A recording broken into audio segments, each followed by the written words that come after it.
Hello, welcome to EPG Pathshala. I am Dr. Anurekha Chariwag, Assistant Professor, Department of Sociology, Savitribai Phule, Pune University. I am coordinating the paper on Sociology of Gender. Today we are going to discuss the module Uniform Civil Code. In this module, first we have to locate the whole debate of Uniform Civil Code in the background of modern Indian history, especially in the way the Constitution of India has been framed. Further, we also need to have an understanding of the terms such as law, religion, gender. Further, we also need to understand how all these concepts operate within this whole idea of democracy as an institution in India and religious fundamentalism growth in India. In doing this module, we will discuss many concepts such as civil codes, colonial modernity, feminist jurisprudence, religious and minority rights, fundamental rights, and especially the whole idea of directive principles of state policy.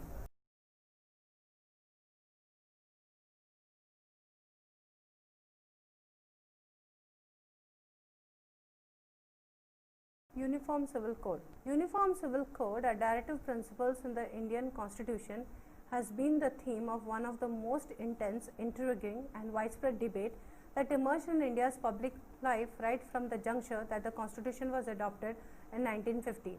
A country with a secular constitution such as India is expected to uphold religious freedom as well as social justice.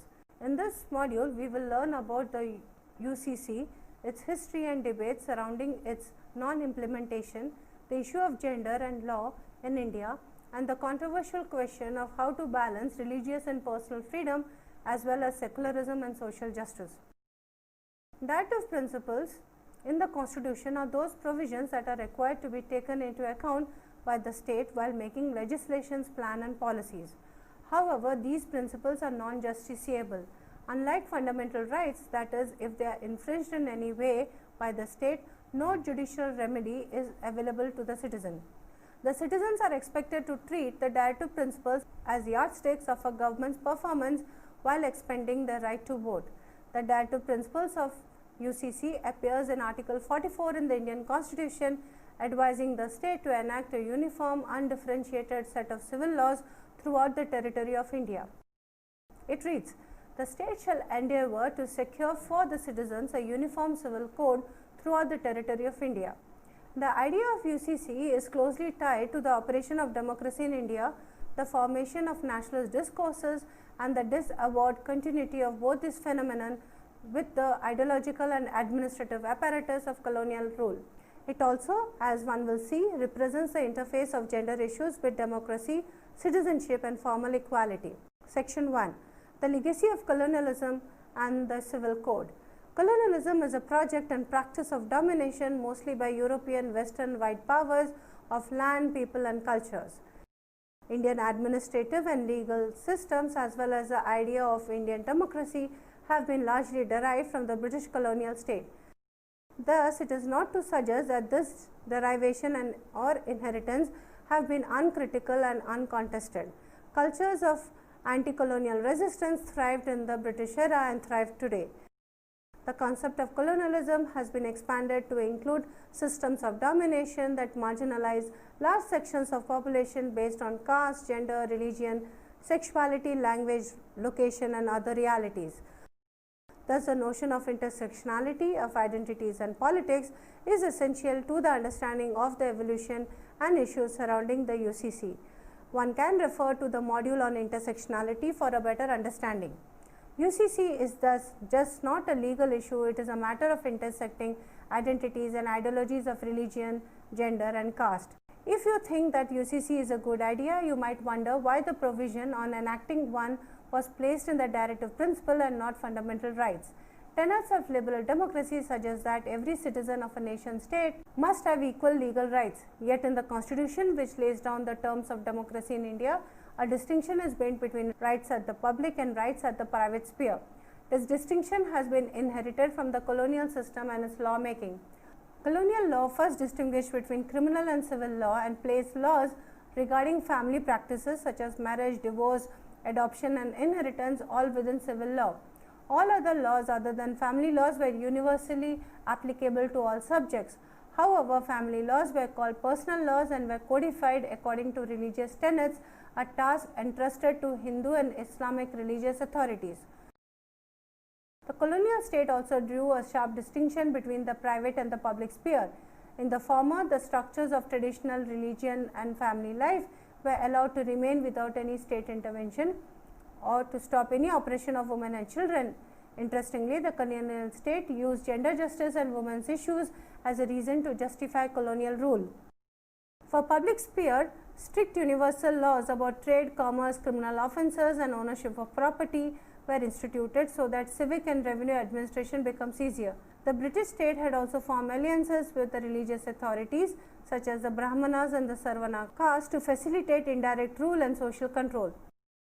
The notion of majority and minority, for instance, is a framework of assessing Indian pluralism constructed during the colonial period and is part of the dominant discourse of colonial modernity. This discourse assigns identities based on religion to various communities for the purposes of maintaining administrative order within a deeply heterogeneous empire.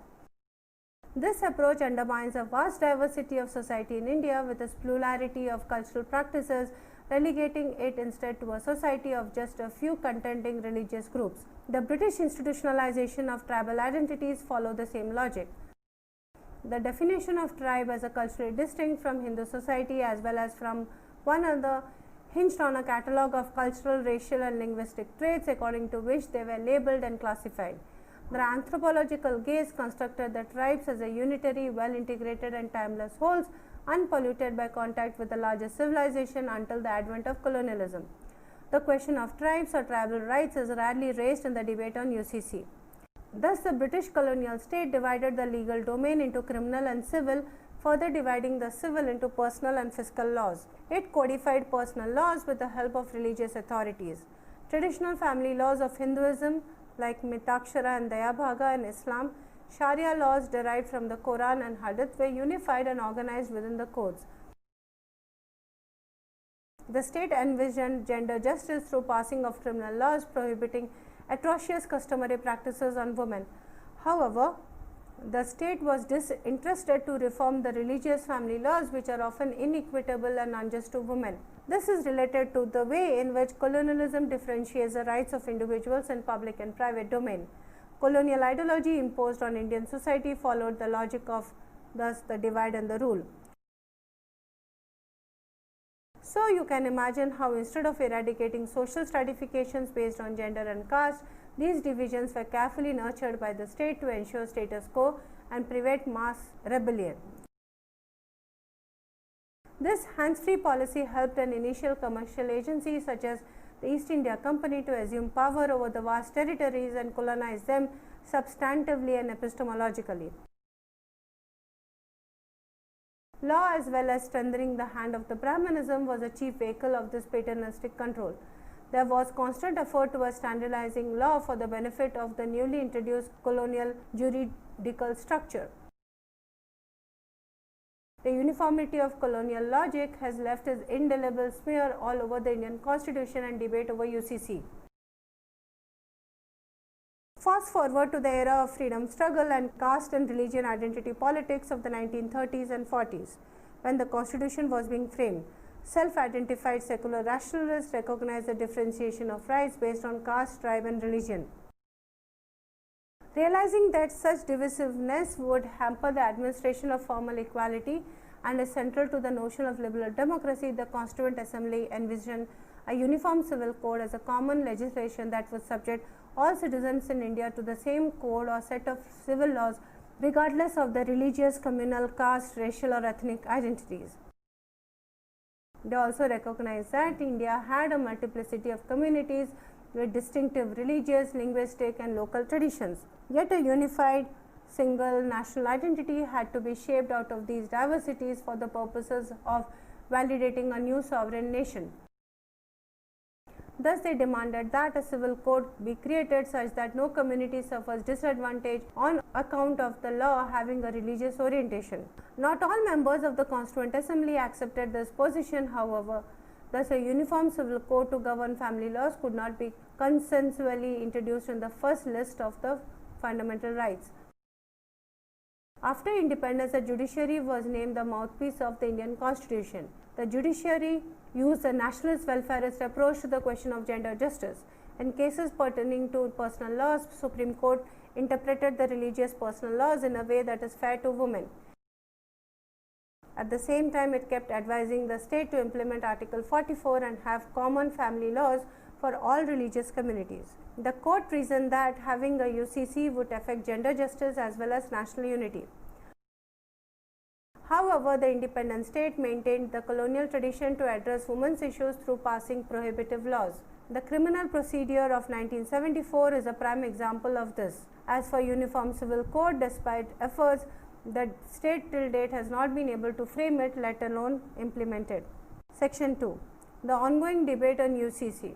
Any political debate in independent India, such as those on UCC, is couched in terms of binaries in the line with the discourse of colonial modernity.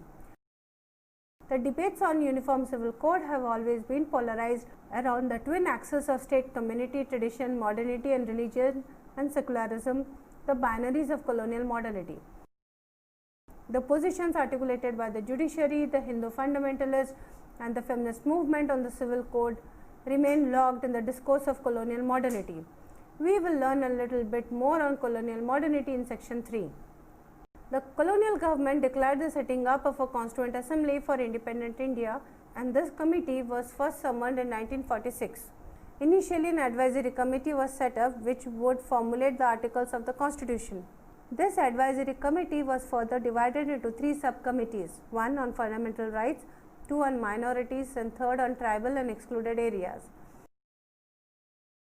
In 1947, in spite of compelling efforts by Dr. B.R. Ambedkar, Meenu Masani, Rajkumari Amrit Kaur and Hansa Mehta, members of the subcommittee on minorities, a provision of Uniform Civil Code that was conceptualized as a uniform and egalitarian force was decided by the majority to be outside the scope of fundamental rights. The Uniform Civil Code was to ensure the unified legal subject or citizenship that could resolve the legal conflicts on account of the presence of various religion and religious laws. The provision of Uniform Civil Code was finally put not in the justiciable provisions of fundamental rights but in the non-justiciable directive principles. The first Prime Minister of an independent India, Jawaharlal Nehru, and the first Law Minister, Dr. B.R. Ambedkar, continued endorsing the UCC as an instrument of modernization, secularization and national integration. Various legislations were enacted in the 1950s to reform the Hindu personal law. A comprehensive Hindu code bill dealing with marriage and divorce, minority and guardianship, maintenance and adoption and the Mitakshara joint family issues was introduced in the Constituent Assembly by Dr. B.R. Ambedkar. This was met by furious objections by legislators and nationalist leaders such as Sardar Patel, J.B. Kripalani and Rajendra Prasad. The latter, who was the first president of independent India, expressed his intention to reserve presidential assent to the bill. At this stage, the supporters as well as dissenters of the Hindu Code Bill invoked the UCC often as the only legitimate device of reform.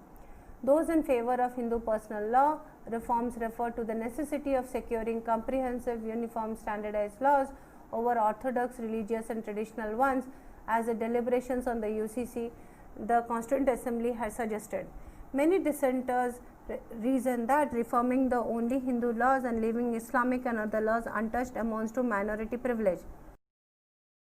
Demand for Uniform Civil Code had become a potent tactic for stalling the Hindu Code Bill. There were many court cases that churned up the issue of UCC, but the Muhammad Ahmad Khan versus Shah Bano Begum case of 1985 was the most important case that really recharged the debate. Muhammad Ahmad Khan, the appellant to Supreme Court, had divorced a respondent, his wife Shah Bano, by an irrevocable triple talaq.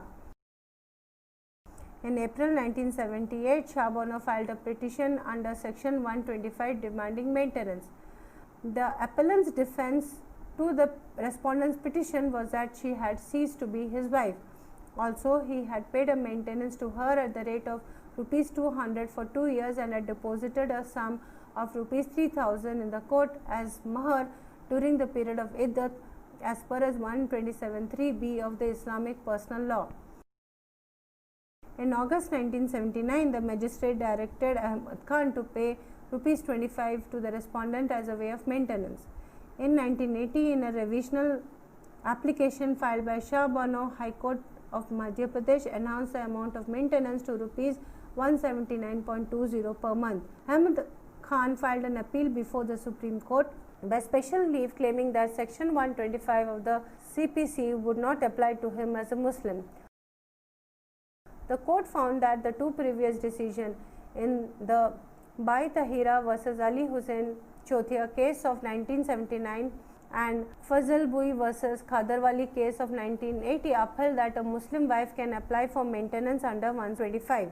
Yet a bench consisting of Justice Murtaza Fazal Ali and Justice A. Vardarajan considered that those cases were not correctly decided. As a result, they referred to the appeal to a larger bench by an order dated February 3, 1981. Now, a reconstituted Supreme Court bench headed by Chief Justice Y.V. Chandrachud on 23 April 1985 dismissed the appeal, confirming the judgment of the Madhya Pradesh High Court, leaving it open for respondent to apply for an enhancement of maintenance allowance. The Supreme Court in effect ruled that Section 125 overrides a Muslim personal law if there arose any conflict between the two. There need not be no conflict, the judgment asserted, citing and interpreting various ayats and surahs of the Quran, that the Muslim husband had to provide for the divorced wife in case of their indigent situations.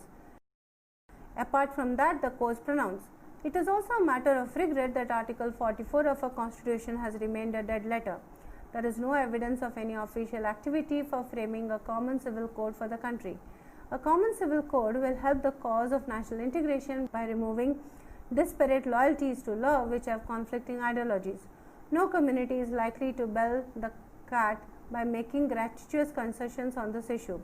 It is a state which is charged with the duty of securing a uniform civil code for its citizens of the country and unquestionably has a legislative competence to do so. The judgment in favor of Shah Bano was perceived as a judgment against Muslim personal law. The issue of a divorced woman's protection from restitution and meager sum of alimony involved was buried under the waves of resentment against the judgment, perceived as an attack on Muslim religious identity. This case became pivotal in redefining religious identities and majoritarian politics. In the case of overwhelming controversy totally altering the nature of the debate, Shah Bano publicly retracted from the Supreme Court judgment for the cause of being a devout Muslim first. Countrywide agitations led by Indian Union Muslim League, the Muslim Personal Board Law, Jamaat-e-Islami, Jamaat-e-Ulema worried the Congress government led by Rajiv Gandhi. Troubled by the prospect of the loss of Muslim support, the Muslim Women's Protection of Right and Divorce Act 1986 was passed in a hurry despite protests from various women's groups and social justice conscious people from all religious affiliations. The issue was also espoused by the rapidly rising communal groups as a means to impose Hindutva hegemony. With the passing of the Shah Bano judgment and the Muslim Women's Protection of Right and Divorce, the issue of personal law and the Uniform Civil Code became deeply entrenched in combative communal politics. The issue of gender justice was also swept aside. BJP emerged as a strident critique of Rajiv Gandhi's action during the Shah Bano controversy that overturned a secular Supreme Court ruling. It is important to note here that the BJP as well as RSS have always self-consciously placed their contentions in terms of democracy, modernity and secularism. It is related to the problematic of secularism in the Indian Constitution, which can be a tool of minority oppression. If you have followed the politics over the last decades, you will find that both BJP and the Congress have twisted both the notion of secularism to practice divisive communal politics. Today, many women's organizations view the possibility of a UCC as a dubious instrument of Hindutva Brahmanical fundamentalist domination. The movement's focus has shifted from demanding legislations from the state to promoting women's participation in the process of the state and political economy, being part of legislative and other decision making.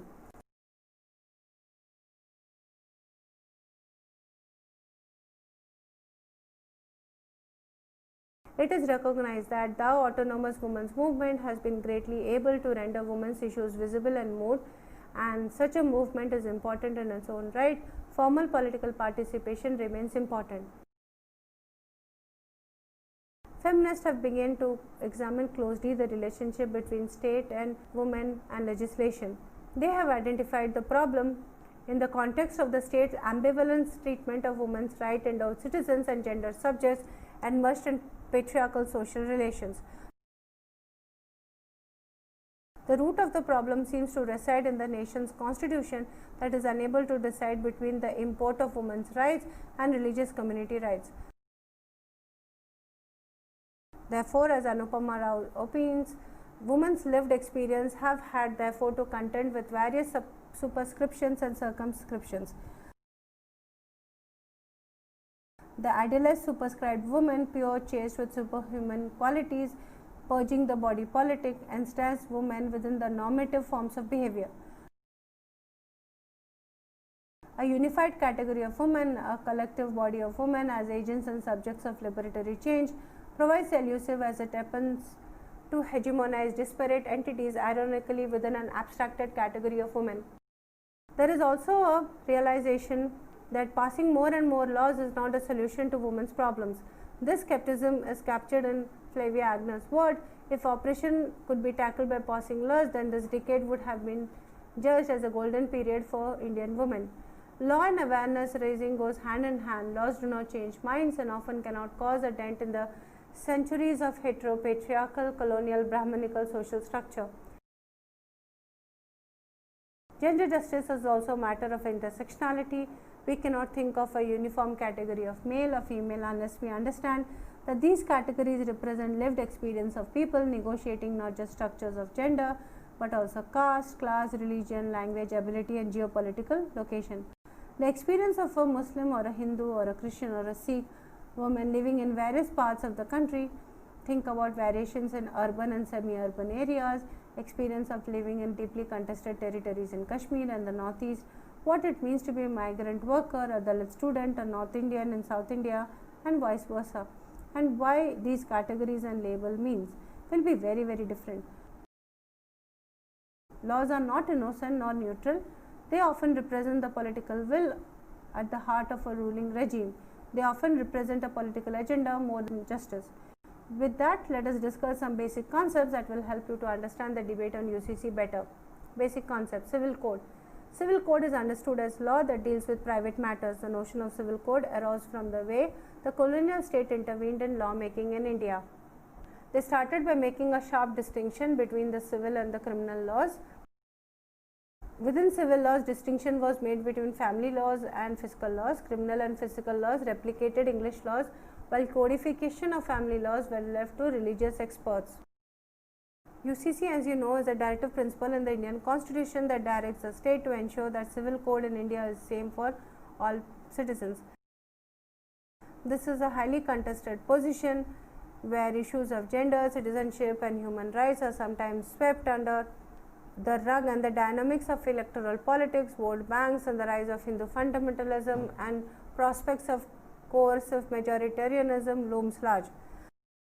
Commentators have variously referred to the Uniform Civil Code as Common Civil Code or Equal Personal Law. In legal terminology, a code means a collection or compendium of various laws relating to a particular subject. The Criminal Procedure Code, the Indian Penal Code, the Civil Procedure Code are all examples of codes. Colonial modernity. The notion of colonial modernity is important in understanding how UCC debate has unfolded.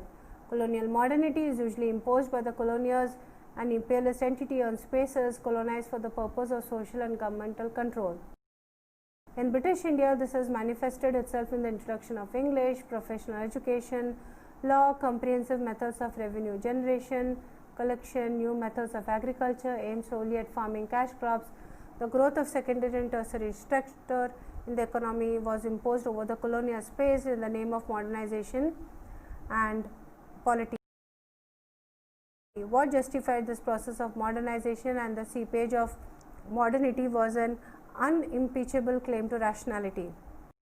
Patel states that colonial modernity approached the society in India with two assumptions.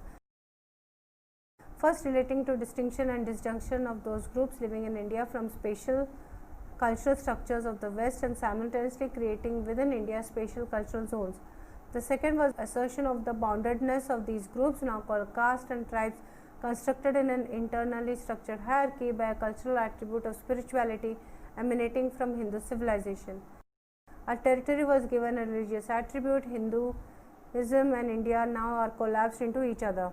With the separation of the penal and the personal, the family was affirmed as that of the sacred private site left to heteropatriarchal discretion and customs. This sacred secrecy of the family without any state intervention or regulation conveniently left out the question of gender rights and redressal. Feminist jurisprudence. Feminist legal studies of feminist jurisprudence is emerging as a relatively new area of study in India. Its legal philosophy from a feminist perspective, interrogating the creation and development of laws and legal structure.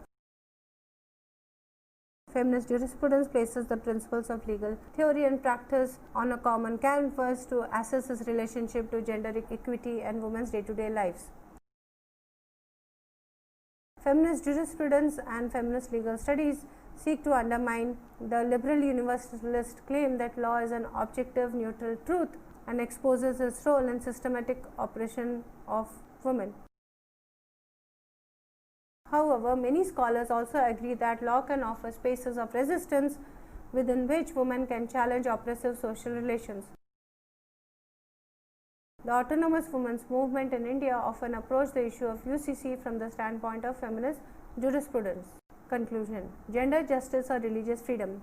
It might seem to you from previous sections that the UCC is a matter of gender justice versus religious freedom, that the implementation of UCC may tamper with many people's religious freedom, provided we think of laws originating in religious texts that are in use in a constitutional democracy as a matter of accommodation and preservation of religious freedom and diversity. What do you think? It is easy to see why many people and groups have thought so. Often under the guise of secularism, women's bodies and lives have been controlled and the religious freedoms taken away. In 2011, France, for instance, banned public use of veils for Muslim women. Belgium and in some cities in Spain also have similar laws. In the 80s, Turkey's secular state enacted a ban on headscarves and full robes. Women in these countries have had to fight for the right to wear hijab and practice religion. A veil does not automatically signify oppression or compliance. Taking away the veil can signify taking away the rights. Groups that are concerned about regressive, oppressive nature of Muslim family laws are often silent about the extremely oppressive nature of the caste system that has long-term effect on innumerable people's safety, rights and well-being. This so-called secular campaign for UCC has provoked religious communities, which in turn has put gender justice in jeopardy. Thus, the notion of religious rights guaranteed by the Constitution has become an issue for the religious right to spread a culture of majoritarianism and minority oppression. Gender justice and women's rights are not exactly priorities for them. Gender justice is again not just a matter of personal laws. Anveshi Research Center on Women's Studies, an organization committed to gender justice and long-time critical feminist voice in the debate, states its position on UCC. The UCC model of legislation, we argued, seemed oblivious to the politics of law reform, implementation issues, women's needs and the Hindu majoritarian agenda.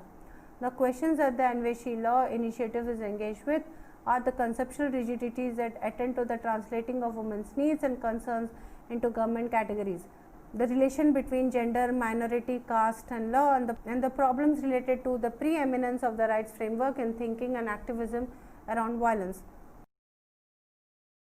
If the Uniform Civil Code is implemented, there should be open space for reasonable individual choices. As Cornard points out, that the implementation of a common civil code must imply that religious family laws are not reformed out of existence. An individual may find some elements in these laws that define her rights more suitable than the Uniform Code. Under such circumstances, there must be a provision to choose between family law and a civil code. This choice takes into account that individual rights and also implies that there is no need to be religious national unifying principle. It is thus necessary for the state to intervene as an arbiter to ensure that no matter what cultural practices are being followed, there is no violation of rights of a citizen. For the woman or man or people that do not identify with the gender binary. Beyond that, the state and the law must not dictate the ways in which citizens should maintain relationships, including relationship outside the heteropatriarchal norm, marry or cohabit without marriage, divorce, separate, adopt, bequeath and inherit. It should be outside a democratic state scope to define what is normal and what is not in matter of personal and sexual choices. Its function, rather than to dictate terms of personal life, must be to ensure that there is no unfair exploitation arising out of power asymmetry within personal spaces of citizens. The state protects citizens' right through making and enforcing law instead of using law as an instrument to dominate historically marginalized groups. After discussing and hearing about the module and important debates in the module on Uniform Civil Code in India, we have learnt about the history of Uniform Civil Code in India. Further, we have also understood the political background. And looking at the debate on UCC, we have also analyzed the effect on gender relations. This whole debate of UCC in India also had put focus on the current debate, thereby giving us an idea of the multiple perspectives which has been dealt in the module. We have also looked at the way the whole controversial idea of UCC has played out within the policy or the document of directive principles of state policy. In the end, we have looked at how, using the argument of UCC, how there is politics of lawmaking in India, especially in terms of the debate of communalism, the whole idea of secularism in India, and how all these things has led to an impact on women in India.